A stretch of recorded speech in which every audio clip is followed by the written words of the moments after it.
అందరికీ నమస్కారం. రాష్ట్ర ప్రజలకి, శ్రేయభిలాషులు ప్రతి ఒక్కళ్ళకి వైఎస్ జగన్మోహన్ రెడ్డి గారు వచ్చారు. ముసి నవ్వులు నవ్వుకుంటూ ఎంజాయ్ చేస్తూ వెళ్తాడని ఆ రాష్ట్ర ప్రజలందరికీ చెప్పండి. శవం లేస్తే కానీ మీ అన్న ప్యాలెస్ వదిలి బయటకు రాగలడని ఆ చుట్టూ ఉన్న ప్రజలు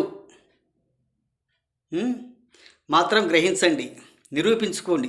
అలాగే మీ అన్న ప్రతిసారి బయటికి వచ్చిన ప్రతిసారి కూడా పోలీసులు బట్టలు ఊడదీసి కొడతానని, ప్రతిసారి పోలీసులు బట్టలు ఊడదీసి కొడతానని కూడా చెప్తూనే వస్తాడు. అవునా కాదా? ఆ మాట వశమేగా వాళ్ళు వచ్చేది. ఆ మాట లేకపోతే రాడు కదా.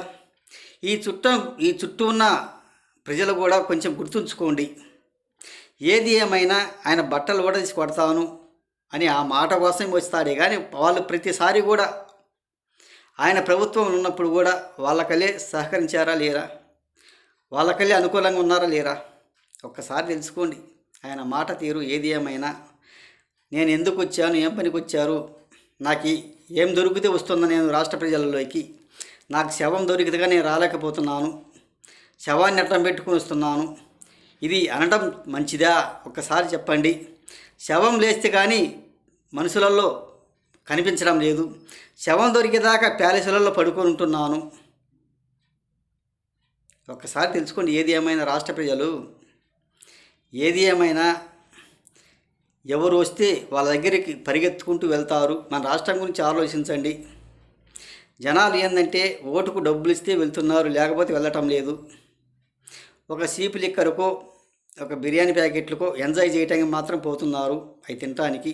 ఆయన అదే ప్రకారంగా మిమ్మల్ని చూసి ముసి నవ్వులు నవ్వుకుంటూ, మిమ్మల్ని కూడా ఏదో ఊహించుకుంటూ, ఆయన అనుకుంటూ మిమ్మల్ని కూడా అలా చేస్తూ ఆలోచించుకుంటూ వచ్చిన ఈ వైఎస్ జగన్మోహన్ రెడ్డి గారు, ఆయనకు అంతా తెలుసు. 5 సంవత్సరాలు నేను ఒక్కటి కూడా సరిగా చేయలేదు, నేను ప్యాలెస్లో పడుకున్నాను, పరదాలు కట్టుకొని పరదాల పరిపాలన చేశాను, నేను రాష్ట్ర ప్రజలకు ఏ ఒక్కటి కూడా చేయలేదు, అప్పులు చేశాను, బటన్ నొక్కాను, ఉద్యోగులు జీపీఎఫ్ ఖాతాలు డబ్బులు తీశాను, బటన్ నొక్కాను. అవునా కాదా? అవ్వాతాతల పింఛన్లు పెంచడానికి 2000 నుంచి 3000 చేయడానికి 5 సంవత్సరాలు పట్టింది నాకు, అది చేయలేకపోయాను అని తెలియజేస్తూ ఆయనకి ఏది ఏమైనా పరిపాలన చేత కాదు. శవం దొరికితే కానీ బయటికి రాలేడు, శవం చూస్తే ఎంజాయ్ చేసుకుంటూ బయటికి వస్తాడు. ఆయన జననేత కాదు, శవాల నేత అని కూడా అనుకోవచ్చు.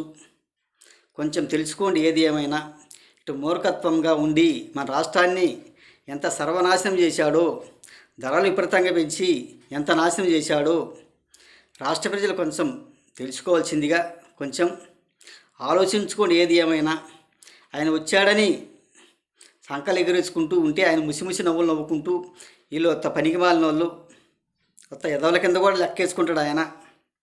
ఆయన మాట మాట్లాడితే అబద్ధమే, ఏ ఒక్క మాట అయినా కానీ నిజంగా మాట్లాడలేడు, నిజాయితీగా మాట్లాడలేడు. అంతా అబద్ధం, అంతా మోసం. ఆ మోసంతోనే 5 సంవత్సరాలు పరిపాలన చేశాడు, ఆ అబద్ధాలతోనే 5 సంవత్సరాలు పరిపాలన చేశాడు అని తెలియజేస్తూ, ఏది ఏమైనా ఆయన శవం దొరికితే రాగలడు, శవం దొరకపోతే రాలేడు. తర్వాత బెంగళూరు ప్యాలెస్కి వెళ్ళిపోతాడు, రాపుతాడు, చుట్టుపక్కల చూసుకుంటాడు, ఆ శవం దగ్గర ముసి నవ్వుకొని మళ్ళీ బెంగళూరు వెళ్ళిపోతాడు అని కూడా తెలియజేశారు, విన్నాము. ఒకసారి తెలుసుకోండి. ఇది సరైన పరిపాలన కాదు వైఎస్ఆర్సీపీ. ఒక్కసారి ఇవ్వండి నాకు అవకాశం అన్నారు, ఒక్కసారి ఇచ్చారు అని తెలుసుకోవాల్సిందిగా. ప్రజలు ఏంటంటే ఓటుకు డబ్బులు ఇస్తే వస్తున్నారు, లేకపోతే రాదు. వాళ్ళు అదే దత్కారంగా ఉన్నారు. ఆయన చూసి కూడా ముసి నవ్వులు నవ్వుకుంటూ, ఆయన కూడా ఏదేదో వేరే విధంగా ఊహించుకుంటూ ఉంటాడు వైఎస్ జగన్మోహన్ రెడ్డి గారు అని తెలియజేస్తూ, రాష్ట్ర ప్రజలకు, శ్రేయభిలాషులు ప్రతి ఒక్కళ్ళకి హృదయపూర్వక ధన్యవాదాలు.